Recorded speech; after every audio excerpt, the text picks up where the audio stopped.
नमस्कार, news 18 JKLH का digital platform देख रहे हैं आप। मैं हूं आपके साथ प्रिया शर्मा। ईरान और अमेरिका के बीच तनाव एक बार फिर अपने चरम पर पहुंच चुका है और हालात ऐसे बन गए हैं कि भले ही औपचारिक रूप से जंग का ऐलान नहीं हुआ हो, लेकिन माहौल किसी ठंडी जंग से कम नहीं है। दोनों देशों के बीच सैन्य, राजनीतिक, कूटनीतिक और रणनीतिक स्तर पर टकराव लगातार गहराता जा रहा है। बयानबाजी से लेकर सैन्य तैनाती, आर्थिक प्रतिबंधों से लेकर साइबर और खुफिया कार्रवाइयों तक हर मोर्चे पर तनाव साफ दिखाई दे रहा है। मध्य पूर्व पहले ही दुनिया के सबसे संवेदनशील इलाकों में से एक है और ऐसे में ईरान अमेरिका टकराव ने पूरे क्षेत्र की स्थिरता पर बड़ा सवाल खड़ा कर दिया। अमेरिका का आरोप है कि ईरान गुपचुप तरीके से अपने परमाणु कार्यक्रम को आगे बढ़ा रहा है और परमाणु हथियार बनाने की क्षमता हासिल करने की कोशिश कर रहा है। वॉशिंगटन का कहना है कि ये न केवल इजराइल के लिए बल्कि पूरे मिडिल ईस्ट और वैश्विक सुरक्षा के लिए गंभीर खतरा है और इसके साथ ही अमेरिका ईरान पर आरोप लगाता है कि वो लेबनान में हिजबुल्लाह, यमन में हुती विद्रोहियों, इराक और सीरिया में शिया मिलिशियाओं को समर्थन देकर पूरे क्षेत्र को अस्थिर कर रहा है। अमेरिका ये भी कहता है कि ईरान के मानवाधिकार रिकॉर्ड बेहद खराब हैं और वहां विरोध की आवाजों को बेरहमी से दबाया जाता है।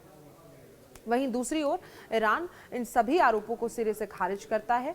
तेहरान का कहना है कि उसका परमाणु कार्यक्रम पूरी तरह शांतिपूर्ण है और इसका मकसद ऊर्जा उत्पादन और वैज्ञानिक विकास है, न कि परमाणु हथियार बनाना।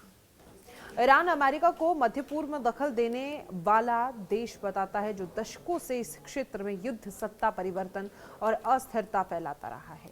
ईरान का आरोप है कि अमेरिकी प्रतिबंधों ने उसकी अर्थव्यवस्था को बुरी तरह नुकसान पहुंचाया, आम नागरिकों की जिंदगी मुश्किल कर दी और दवाइयों और जरूरी सामानों की कमी पैदा की।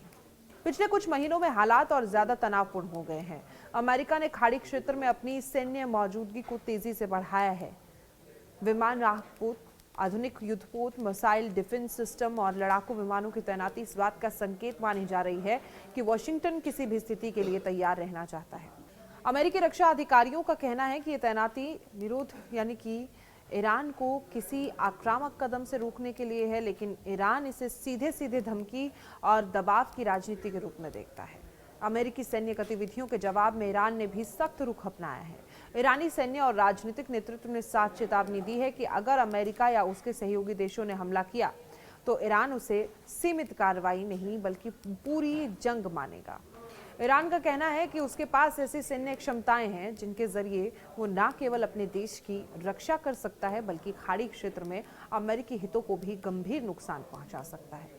बैलिस्टिक मिसाइलें, ड्रोन, नौसैनिक ताकत और क्षेत्रीय सहयोगी, ये सभी ईरान की रणनीति का हिस्सा माने जाते हैं और इस टकराव में केवल पारंपरिक सैन्य शक्ति ही नहीं बल्कि छिपी हुई लड़ाई भी जारी है।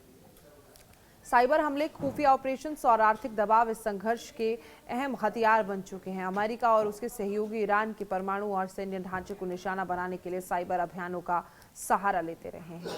वहीं ईरान अभी भी आरोप हैं कि वो पश्चिमी देशों के खिलाफ साइबर हमलों और जासूसी गतिविधियों में शामिल रहा। ये छाया युद्ध अक्सर सुर्खियों में से दूर रहता है, लेकिन इसके प्रभाव बेहद गहरे होते हैं। आर्थिक प्रतिबंध इस संघर्ष का एक और बड़ा मोर्चा है। अमेरिका ने इस ईरान पर कड़े प्रतिबंध लगाए हुए हैं और जिनका मकसद उसकी तेल बिक्री को सीमित करना और आर्थिक दबाव बनाकर उसे नीतियां बदलने पर मजबूर करना है। इन प्रतिबंधों का असर ईरान की अर्थव्यवस्था पर साफ दिखता है।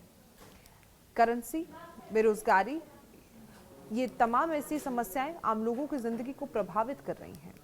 ईरान इसे आर्थिक युद्ध कहता है और दावा करता है कि यह दबाव में झुकने के बजाय आत्मनिर्भरता की राह पर चल रहा है। इस पूरे टकराव का असर केवल अमेरिका और ईरान तक सीमित नहीं है। इजराइल, सऊदी अरब, संयुक्त अरब अमीरात और बाकी के जितने भी खाड़ी के देश हैं, इन सब समीकरणों में ये अहम भूमिका निभाते हैं और इजराइल ईरान को अपने अस्तित्व के लिए सबसे बड़ा खतरा मानता है और वो किसी भी कीमत पर ईरान को परमाणु हथियार बनाने से रोकना चाहता है। वहीं जितनी भी पैसिफिक कंट्रीज हैं, उन्हें डर है कि अगर अमेरिका और ईरान के बीच खुली जंग छिड़ी तो उसका सीधा असर उनके तेल ठिकानों, बंदरगाहों और शहरों पर पड़ेगा। अंतर्राष्ट्रीय समुदाय भी इस स्थिति को लेकर चिंतित है। यूरोपीय देश बार बार बातचीत और कूटनीतिक समाधान पर जोर दे रहे हैं।